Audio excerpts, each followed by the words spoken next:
नमस्कार, मैं विवेक कुमार सेन। दोस्तों, आज मैं एक बहुत ज़रूरी और एक सामाजिक मुद्दा आप लोगों के बीच में रखने आया हूं। जैसे कि आपको जानकारी होगी कि 12 सितंबर को नीट की एग्ज़ाम होनी है और उसका नोटिफिकेशन जारी हो गया। उस नोटिफिकेशन में ये बता दिया गया है कि राज्य स्तर पर ओबीसी का रिजर्वेशन इसमें नहीं है, जो कि पिछले कई वर्षों से चला हुआ आ रहा है और ये एक सोची समझी चाल है। 2017 से अब तक का अगर आकलन लगाएं तो 15,000 ओबीसी बच्चों का ये हकमारी सरकार कर चुकी है। ये एक बहुत बड़ा मसला है, एक बहुत बड़ा मुद्दा है। जैसे कि आपको जानकारी होगी कि आज की तारीख में मेडिकल लाइन में एक डॉक्टर बनाने के लिए एक गरीब परिवार का व्यक्ति सामर्थ्यवान नहीं है, लेकिन भारतीय संविधान के अनुसार मिले हुए रिजर्वेशन से प्रत्येक वर्ग का व्यक्ति इस एग्जाम को क्वालिफाई करके अपनी और अपने परिवार की सामाजिक और आर्थिक स्थिति दोनों सुधार सकता है। जब कोई किसी परिवार का एक व्यक्ति डॉक्टर बनता है या किसी और अच्छी पोस्ट पर जाता है तो उसकी आने वाली कई नस्लें सुधर जाती हैं। ओबीसी यानी बैकवर्ड, हम बैकवर्ड के लोग हैं और बैकवर्ड इस देश में एक बड़ी संख्या में रहता है। पिछली जातिगत जनगणना के अनुसार अगर मैं कहूं तो 52% है और अगर वर्तमान में दोबारा से जातिगत जनगणना होगी तो उसकी संख्या बढ़ी है। पहली बार तो जब हम लोगों की संख्या इस देश में 52% है तो 52% आबादी होने के बाद भी हमें 27% का रिजर्वेशन दिया गया है। सबसे पहली हकमारी तो हमारी ये है। लेकिन उसके बावजूद भी आज के वर्तमान समय में तमाम बड़ी पोस्टों पे, तमाम बड़े दफ्तरों में और बड़े बड़े कार्यालयों में जो है रिजर्वेशन के नाम पर ओबीसी बिल्कुल ज़ीरो है। जैसे कि तमाम बड़ी पोस्टें, राष्ट्रपति, प्रधानमंत्री या और कहीं किसी भी कार्यालय में किसी भी बड़ी पोस्ट पर बैकवर्ड समाज का व्यक्ति नहीं है। और हिंदुओं में भी बड़ी संख्या में बैकवर्ड लोग रहते हैं, मुस्लिम में भी बड़ी संख्या में बैकवर्ड हैं और जातियों में और धर्म में भी बैकवर्ड समाज के काफ़ी लोग हैं। तो ये किसी एक जातीय धर्म का मसला नहीं है, ये तो उन लोगों का है जिसे ये तय कर दिया गया है कि वो सामाजिक और आर्थिक तौर पर पिछड़ा हुआ है, इसीलिए बैकवर्ड नाम दिया गया हम लोगों को। तो हम बैकवर्ड के लोगों का लगातार हकमारी ये गवर्नमेंट कर रही है, जो इसलिए हो रही है क्योंकि बैकवर्ड का व्यक्ति वर्तमान में बिल्कुल सोया हुआ है, उसे जानकारी नहीं है।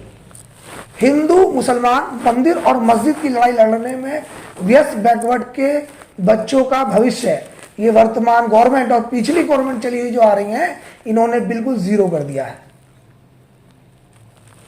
आज की तारीख में यदि दोबारा से जातिगत जनगणना हो तो मैं बिल्कुल विश्वास के साथ कहता हूं कि ये पाया जाएगा कि बैकवर्ड में ऐसे बहुत बड़ी संख्या में लोग हैं जो आज भी रोटी कपड़ा मकान की लड़ाई लड़ रहे हैं। लेकिन उन लोगों को मुद्दों से भटकाकर उनके अधिकार की लगातार हकमारी करने वाली सरकारें आज उनके हितैषी बन रही हैं। अभी कुछ दिनों पहले ही सरकार ने पिछड़े वर्ग आयोग का गठन करा, जिसमें पिछड़े वर्ग आयोग में जो पिछड़े वर्ग के नेता कह लीजिए, ठेकेदार कह लीजिए या मेरी भाषा में दलाल कह लीजिए, जिन लोगों को कुर्सियां देकर वहां बैठाया गया और वो लोग खामोश हैं क्योंकि उन्हें तो कुर्सियां मिल गई, गाड़ी मिल गई, ऑफिस मिल गया, तनख्वाह मिल रही है, तो वो लोग आज खामोश हैं। लेकिन उन्हें ये नहीं पता कि अब समाज जागृत होता चला जा रहा है और भीम आर्मी आजाद समाज पार्टी प्रत्येक मुद्दों पे बोलने का काम कर रही है। कल भाई चंद्रशेखर आजाद जी ने एक लेटर माननीय प्रधानमंत्री जी को लिखा जिसमें उन्होंने सिफारिश की कि नीट में ओबीसी का रिजर्वेशन जो है सुनिश्चित करा जाए। और आज जो है दिल्ली में भीम आर्मी आजाद समाज पार्टी के लोग पिछड़े वर्ग आयोग को घेरे हुए खड़े हैं, वो प्रदर्शन वहां चल रहा है। तो मेरी आज का वीडियो बनाने का ये मकसद है कि ये वीडियो सबसे पहले जो भी व्यक्ति देखे, जो भी बैकवर्ड समाज का जो और बहुजन समाज के लोग जो इसे देखें उसे शेयर करें, ताकि प्रत्येक घर में ये वीडियो जाए और वहां उन लोगों को पता चले कि आज की तारीख में हमारे हकों का हनन कौन कर रहा है। वर्तमान सरकार में अभी जो शिक्षक की भर्ती आई थी उसमें हमारा रिजर्वेशन खत्म कर दिया, उससे पहले लेखपाल की वैकेंसी आई थी उसमें हमारा जो है रिजर्वेशन खत्म कर दिया, और आप नीट में जो है ये लगातार इस चीज को कर रहे हैं। आप ये देखिए पिछले 3-4 वर्षों में 15,000 डॉक्टर जो हमारे तैयार होते, यानी 15,000 परिवार। तो जब 15,000 परिवार बैकवर्ड समाज के तैयार होते तो क्या वो अपनी आर्थिक और सामाजिक स्थिति को नहीं सुधारते? क्या जब एक व्यक्ति डॉक्टर या IAS PCS बनता है तो क्या उसके आने वाली नस्लें नहीं सुधरती? क्या उसके आसपास के लोग और उससे प्रभावित होकर नहीं सुधरते? लेकिन ये लोग चाहते ही नहीं है कि बैकवर्ड जो है फॉरवर्ड हो, ये बैकवर्ड को और बैकवर्ड करना चाहते हैं, इसीलिए लगातार उनकी हिस्सेदारी खत्म करी जा रही है। तो मेरी सभी बहुजन समाज के लोगों से ये गुजारिश है कि वो लोग हिंदू मुसलमान की लड़ाई लड़ने का बंद करके, मंदिर मस्जिद की लड़ाई बंद करके सामाजिक और आर्थिक मुद्दों की बात को रखने का काम करें और उस पर लड़ाई लड़ें। आज भाजपा में जो पिछड़े मोर्चा के लोग हैं उसमें एक विंग बना रखी है कि पिछड़ा मोर्चा है, अनुसूचित मोर्चा और तमाम सारे के मोर्चे बना रखे हैं। तो उसमें जो पिछड़े वर्ग के नेता हैं, काफी सारे मंत्री भी हैं, सिक्योरिटी लेकर घूमते हैं, तमाम लोग लेकर घूमते हैं, अधिकारियों में रोक जताने का काम करते हैं, लेकिन उनके ही समाज के बच्चों का हकमारी होने के बाद उनके हलक से आवाज नहीं निकलती। तो ये तय करता है कि वो लोग उनके चापलूस हैं, उनके गुलाम हैं, वो नेतागिरी नहीं कर रहे हैं, वो समाज का प्रतिनिधित्व करने का काम नहीं कर रहे हैं, वो लोगों को हक दिलाने का काम नहीं कर रहे, केवल अपने घर भरने का काम कर रहे हैं। और आपके हमारे बच्चों के अधिकारों को मारे जाने पर खामोश रहने वाला नेता समाज का नेता नहीं हो सकता। तो आप लोग जागृत हुइए और ये बात घर घर तक पहुंचाइए कि लगातार बैकवर्ड समाज का अधिकार मारने का काम जो गवर्नमेंट कर रही है उसे इस बार सत्ता से बेदखल करना है।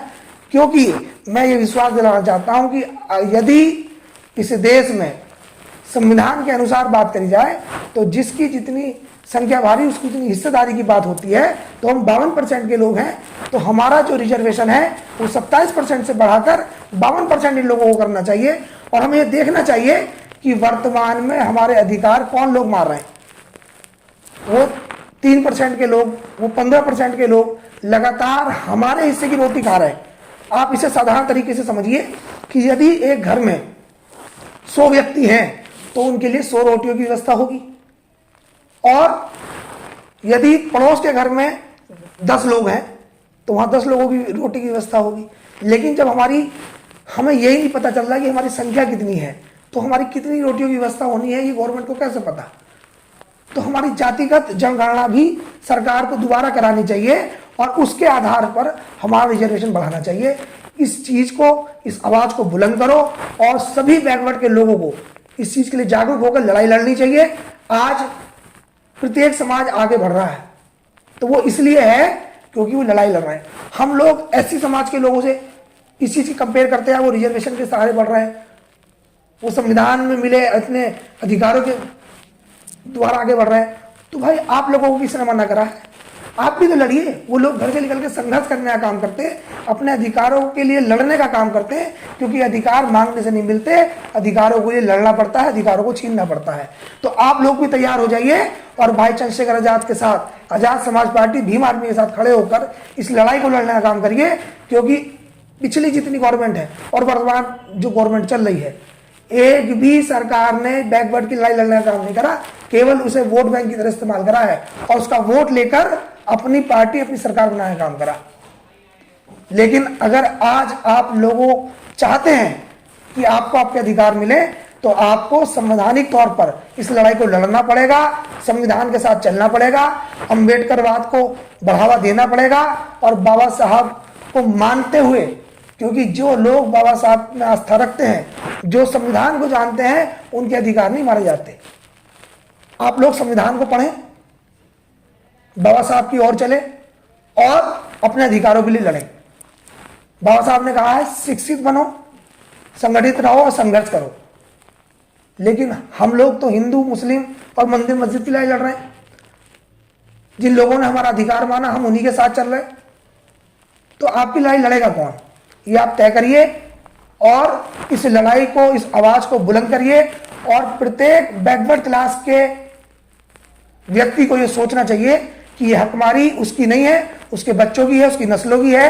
तो इस आवाज को बुलंद करिए, जहां भी हो, सोशल मीडिया के माध्यम से, ट्विटर के माध्यम से, इंस्टाग्राम के माध्यम से, फेसबुक के माध्यम से इसका विरोध करिए और अपने अधिकार को मांगने का काम करिए। जय भीम, जय भारत।